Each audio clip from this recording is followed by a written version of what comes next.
They say, some places hold on to the past, that the stone and steel of a building can absorb the misery and pain of those who lived and died within its walls.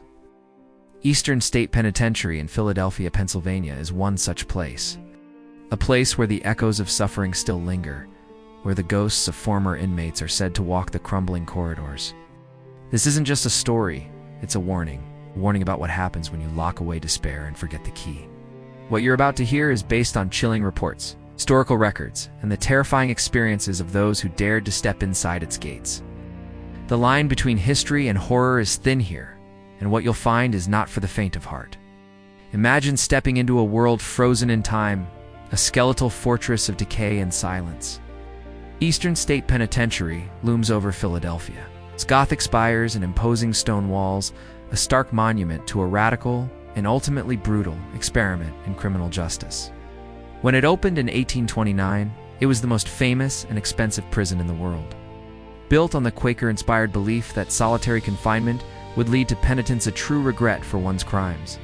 Inmates were kept in total isolation. They lived alone, ate alone, and even exercised alone in individual stone-walled yards.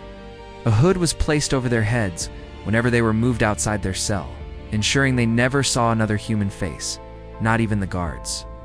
The only voice they heard was the occasional whisper of a chaplain or the distant muffled sounds of a city they would never rejoin. This system, known as the Pennsylvania system, was designed to break the spirit, to force introspection through sensory deprivation. But instead of creating penitent souls, it drove many to madness. The silence was not peaceful. It was a crushing, suffocating weight. Men would scream, howl, and bang against their cell doors for days on end, their minds splintering under the strain of absolute solitude. The psychological torture was immense, a slow, grinding erosion of sanity. Historical records document inmates who would chatter incessantly to themselves, who would see phantoms in the corners of their cells, who would descend into a catatonia from which they never recovered. The cure, it turned out, was far worse than the disease. The very architecture of the place was designed to intimidate and isolate, with long barrel-vaulted cell blocks radiating from a central rotunda like the spokes of a wheel, allowing a single guard to watch over hundreds of prisoners unseen. Today, the prison lies in a state of preserved ruin. The paint peels in long leprous strips from the walls. The plaster has crumbled to dust, and nature is slowly reclaiming the stone. Yet, as you walk through these abandoned cell blocks, the feeling of being watched is inescapable. The air is thick with a heavy, oppressive energy, a palpable residue of the anguish that soaked into these very walls for over 140 years. It is in these derelict halls that the stories begin, whispered by staff, volunteers, and the countless visitors who have felt a chill that has nothing to do with the drafty corridors. They speak of shadow figures, dark man-shaped silhouettes that dart through the cell blocks, flickering at the edge of your vision. These apparitions are most frequently reported in Cell Block 12, a wing known for its particularly brutal conditions. People see them standing in the doorways of empty cells or moving swiftly down the long, arched hallways only to vanish when directly observed. Are they the tormented spirits of inmates, forever pacing their confined world? Or something darker drawn to the prison's legacy of pain? The sounds of Eastern State are just as unsettling as the sights. Many have reported hearing the distinct metallic clanking of cell doors, not the gentle creak of rusted hinges, but the heavy, deliberate sound of a door being shut and locked. These noises often emanate from cells that have been sealed shut for decades, their doors welded or bolted closed, impossible for any living person to operate. In Cell Block 4, visitors and paranormal investigators have recorded disembodied whispers and guttural moans that seem to come from the very stones themselves. The most chilling auditory phenomenon, however, is the sound of agonized wailing.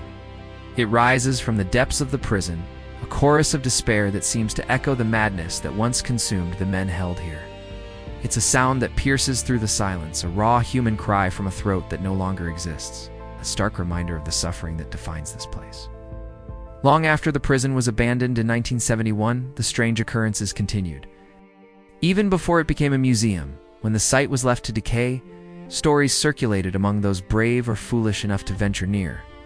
Security guards assigned to watch over the derelict property filed numerous logs detailing unnerving events. One of the most consistent reports came from the men stationed in the guard towers that overlooked the sprawling prison yard. On still moonless nights, long after the city had gone to sleep, they would hear footsteps.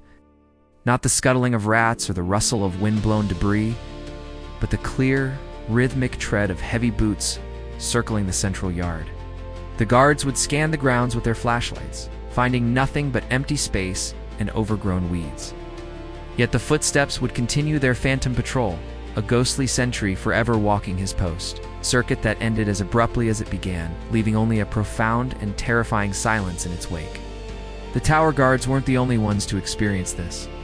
Other reports from the era describe the unnerving sound of someone pacing back and forth in the central rotunda, the hub from which all the cell blocks radiate. The footfalls would echo through the empty prison, a lonely, restless sound that suggested a soul still trapped, still serving a sentence that not even death could commute.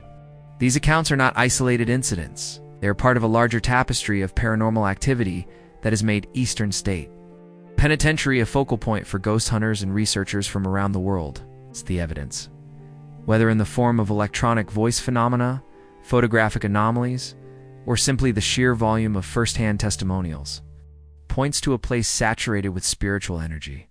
The misery was so profound, the isolation so complete, that it seems to have torn a hole in the veil between our world and the next. So, what remains at Eastern State Penitentiary? Is it merely the creaks and groans of an old, decaying building, our minds playing tricks on us in the shadows? Or has the intense suffering of thousands of men left a permanent scar on the location? The reports of shadow figures, the disembodied clanking from sealed cells, the phantom footsteps logged by guards, they all paint a picture of a place that is not at rest. The prison was built to inspire penitence, but perhaps all it created was a legion of tormented souls, forever bound to the cold stone that was their cage in life and became their tomb in death. They are the eternal inmates of Eastern State, their silent screams and invisible tears a permanent part of its chilling legacy. The next time you hear a story about a haunted place, remember this one. Remember that some walls don't just hold back people, they hold back something else entirely. And whatever it is, it's still there, waiting in the silence. Not of this world, not of the past. That's something else entirely.